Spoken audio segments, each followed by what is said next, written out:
one of our challenges is we try to look for the why in the meanness, in the judgment, in the insanity. There is no why that makes sense. Now, all of psychology will tell you it's because of this, especially your parents, and it's because of this. Well, if those whys were true, I would be a gaslighting hater of women, but I'm not. I would be an abuser, but I'm not. Why? Because that's what people choose based on the experiences they have. They do have other choices. They can look for those other choices. And by the way, if you've experienced abuse, I want to say this to you. If you have experienced it, I know how it is to live with the secrets of that, the wrongness of that, and thinking you must somehow be wrong, and that's why it occurred. And I want to tell you something, that it did not occur because you were wrong. More likely, and look at this and see if it makes you lighter, more likely it occurred because you have a level of power that intimidated powerless people. And if they could get power over you, then they felt like they finally had some. And also, a lot of people who experience abuse actually have an innate capacity for healing it and changing it in people energetically. And they will put themselves in abusive situations. Like one lady I worked with who was beaten and abused by her dad. And we were working in class and she was really stuck with it, had been her whole life, and she was 35. And I asked her a question because I just, be with somebody, look into their world. I said, let me ask you a question. Because she had a younger sister. I said, did you taking the abuse make sure your little sister didn't get it? And she went, oh my God, yes. I thought I was so wrong, but now I recognize what's actually going on. And so, for a lot of people listening, this may be pushing buttons, and I'm sorry, not sorry in that sense, because if these buttons are being pushed, maybe it's time for something different, and different is actually available. And the other thing about that is what all of this is predicated on, and I need to emphasize this, is not my point of view, not what I'm trying to say went on for somebody, me asking a question of somebody and them going from the contraction into lightness.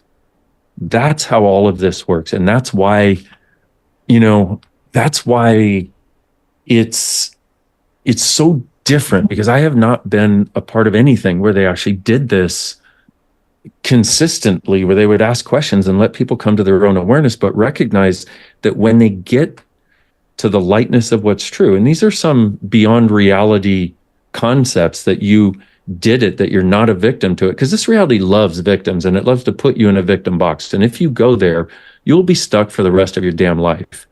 And it's a bit of a frustrating thing. Yes, these things occurred, but what is the power underneath it that is so unfathomable that nobody else is even discussing it, which is pretty much all the conversations we have in Access Consciousness classes. All the stuff that is so unfathomable that nobody else is talking about it, because the story of is more important rather than the freedom from that you get from acknowledging the potency of you. I really appreciate how you said it's not necessarily about getting to the concrete of the why. That's not the more important question. And then the better question is, what is the gift in this? What is the gift in the pain?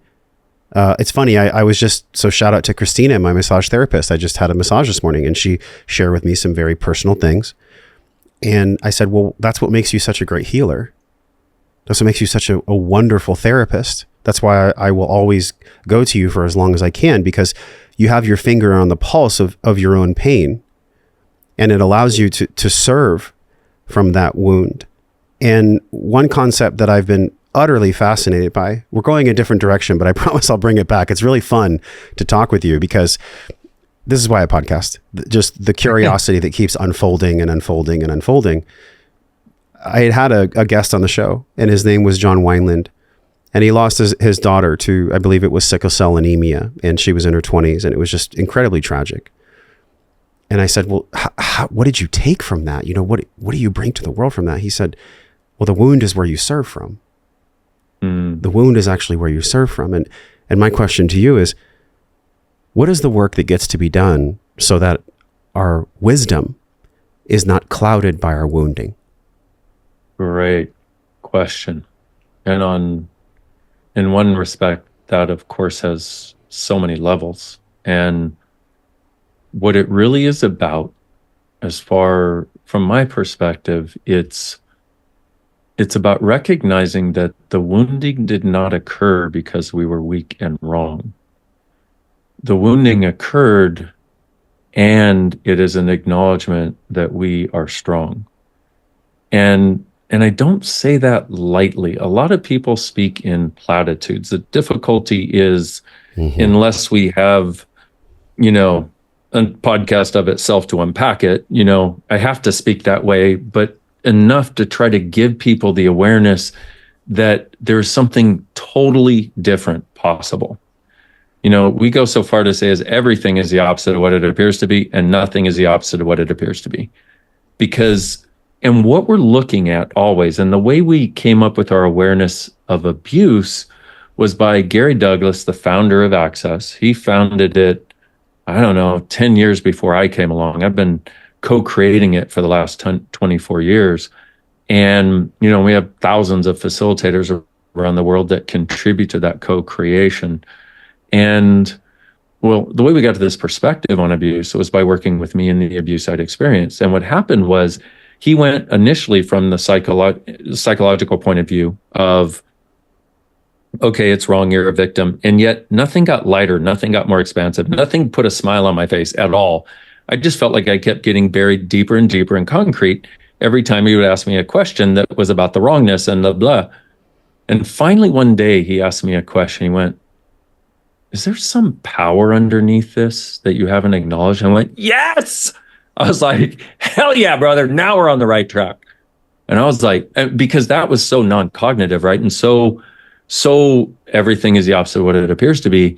But what we've learned is that when you get to the lightness, even if it's what you don't expect, you get a sense of lightness, you get a smile on your face, you laugh. And even something that seems like the worst thing you could experience, when you get to whatever is going on, and once again, this takes many layers. So it's not like you just go and it's one thing and it's like, oh yeah, we're all happy now. No, it's as you're getting to that which actually is true, and not truth, not this is my truth, which people use as a dagger. When somebody says, absolutely, I need to tell you my truth, run. I'm just speaking my truth. It's your fault if you get offended. Yeah. I mean, that is the exactly. worst thing. That's the darker side of spiritual narcissism.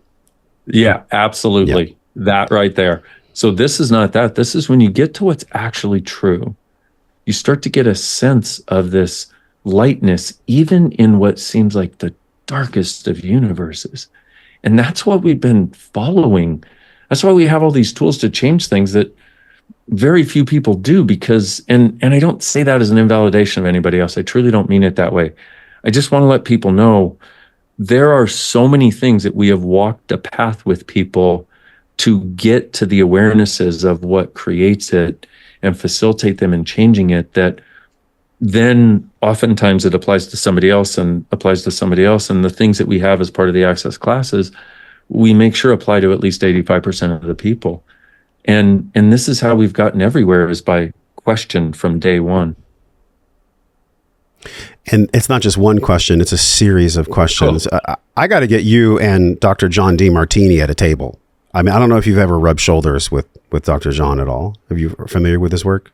Oh, I'm absolutely familiar. Well, it's interesting. I loved it. Puts a smile on my face, because when I was a chiropractor and nobody else around me was talking about anything about consciousness at all, a friend gave me a VHS tape that he had. That's how long ago I was in chiropractic school. I'm glad it wasn't a beta. Remember Betamax? Totally. Exactly.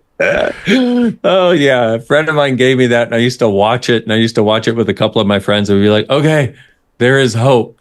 Yeah. And and I have met him a couple of times, and we haven't really had the chance to sit down and have much of a conversation, but yeah. The reason I say that is because one thing that I've learned from him and absorbed, and our audience has just been so profoundly impacted by, it's something to which you speak. And it was, if you want to improve the quality of your life, then you have to improve the quality of your questions. And the quality of your questions will dictate the quality of your life. So it's this formulation of the question, and where my questions come from. Not all the time. I'm not perfect, for sure. Sometimes I'm totally in my head.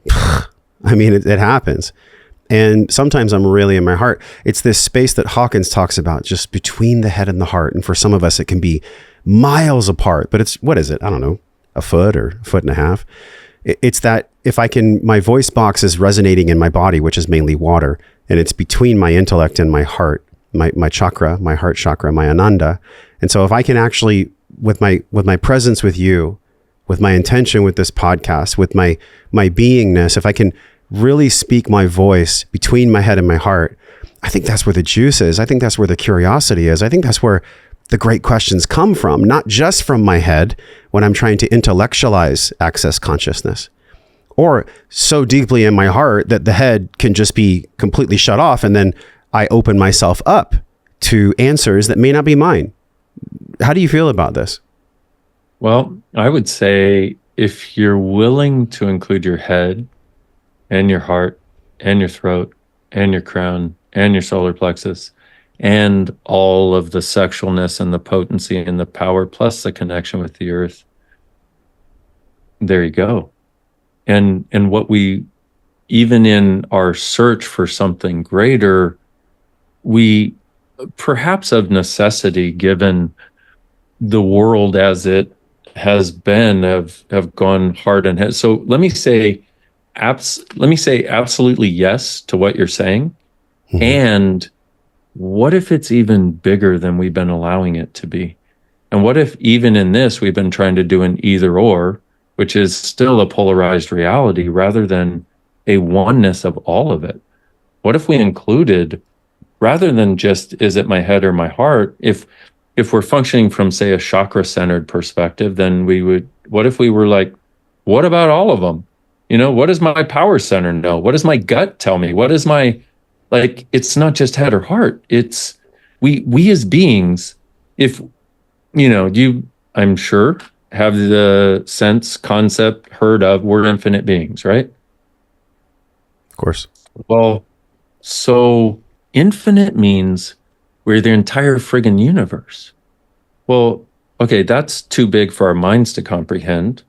We can believe we can access it more from our heart, but but an infinite being also has an infinite amount of power. It's not just the receiving and loving, caring there, but the caring plus the power plus the awareness that we have from our connection with everything. Now that is some next level stuff, but it's us. Without, and I hope I don't sound like too much of a dick here, because I don't mean to invalidate anything you're saying. I want to acknowledge it. And also, how do we expand it?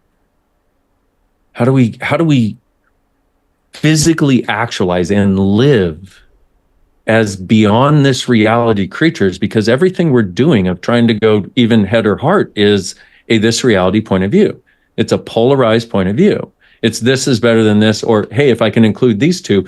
Yeah, well, that's two out of how many others that we could include, but we're not even thinking that way, which is why access is so different, because it's like, it's like, but not also from, because prior to access, I did some things that were like, this is mind expanding. And I was like, it is, but it's also not inclusive of everything. It's the significance of how your mind is expanding rather than the presence that the space of your being has. When you, meaning us, when we allow it to be the oneness it actually is, and function from that, not from, oh, I've got to be oneness today, but from the space that allows us to perceive and receive and be everything else from. Yeah, definitely. I feel what you're saying, and I'm not trying to be a dick either. I feel what you're saying. What you want to say is, I feel what you're saying, but. Well, I feel what you're saying, and so I can see radical truth in what you're saying, radical truth. And yes, and on top of that, I think that the level of advancement in which you speak from and operate from is not the goal, but it's definitely, I would say you're further along than most. You're way further along than most. And so my my goal, even with that question to you, was, the space between the head and the heart. It was really coming from a place of how can we make spirituality and personal awareness of the all, how can we make that practical for people? And I think my question stems from my own getting caught up in my head, or even my own being so in my heart at the wrong plant medicine ceremony that I allowed myself unconsciously to be taken advantage of. And so it's not that I want to, the question doesn't come from a bifurcation or a separation of the head and the heart, that it only has to be those two. But I think it's really important to speak to the mind and the heart of someone that maybe is at war with those parts of self, right? Because that's the starting place for most people. They have anxiety or depression, and then they begin the path. They're dealing with trauma. They're dealing with energies inside of them, Dane, that they don't understand, that are causing them so much pain. And that's how they start the path. So that was actually the emanation of the question. And I can like I said, I can 100% feel the sincerity and the realness, that it's much bigger than just head and heart. But I really feel like practically, if someone's just beginning their journey, gosh, maybe start by marrying the two and then expand from there. Well, that's one way. And once again, to not be a dick, but if you look at this very conversation, do you have a point of view about the way it should be? And also, do I? And if we can have a conversation like that, then there's nothing we can't address. There's nothing we can't change together. Mm-hmm. Okay.